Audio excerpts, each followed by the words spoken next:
শৈশব চলে গেছে, তবু ঐতিহ্যে আমাদের বেঁধে রেখেছে। রাখি উৎসবের আগে এমনই পোস্টার পড়েছে কুরিয়ার সার্ভিসের অফিসের বাইরে। জীবিকার খোঁজে ভিন রাজ্যে পাড়ি দেওয়া ভাইদের রাখি পাঠাতে কুরিয়ার সার্ভিসে ভিড় বোনেদের। দূরদর্শনের বিশেষ প্রতিবেদন।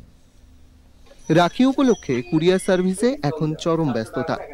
ভিন রাজ্যের বিভিন্ন প্রান্তে ভাই বা দাদার জন্য রাখি পাঠাতে এক প্রকার ভিড় জমিয়েছেন দিদি বা বোনেরা। ডেলিভারি চার্জ বেশি দিয়ে হলেও ভাইয়ের জন্য রাখি ভিন রাজ্যে পাঠাতে প্রিমিয়াম সার্ভিস নিচ্ছেন বোনেরা। কলকাতা এবং কলকাতা সংলগ্ন জেলা থেকে রাখি ভিন রাজ্যে পাঠাতে গিয়ে রীতিমতো হিমশিম খেতে হচ্ছে কুরিয়ার সার্ভিসের লোকেদের। এত রাখি যাচ্ছে কোথায়, কোন রাজ্যে?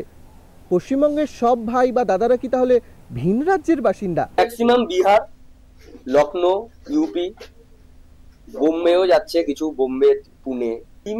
প্রিমিয়াম সার্ভিসটা তো বন্ধই করে দিয়েছে টোটাল সার্ভিস। আর বাড়িয়েছে হলো কাস্টমারদের জন্য এত চাপ পড়ছে সেই জন্য কাস্টমার ডিসকাউন্ট দিয়েছে কোম্পানি। রাজ্য রাজনীতি যখন পরিযায়ী শ্রমিক নিয়ে উত্তাল, তখনই রাখির মরশুমে এই ছবিটা একটু অবাক করার মতো নয় কি, আবার চিন্তারও বটে। রাজ্যের মুখ্যমন্ত্রী বারংবার অভিযোগ তুলেছেন বাঙালি এবং বাংলা ভাষা ভিন রাজ্যে অপমানিত। আঘাত এসেছে বাঙালি অস্মিতার উপরও।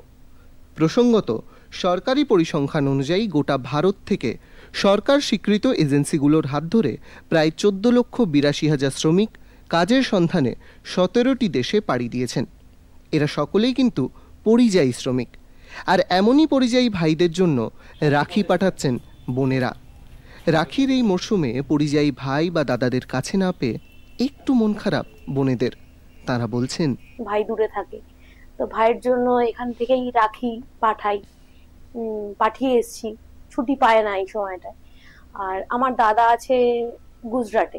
এক ভাই বিএসএফ এর ভারত মাকে বাঁচাতে নিজের মাকে ছেড়ে গেছে, আর এক ভাই নিজের মাকে বাঁচানোর জন্যই সংসার চালানোর জন্যই তাকে বাইরে যেতে হয়েছে।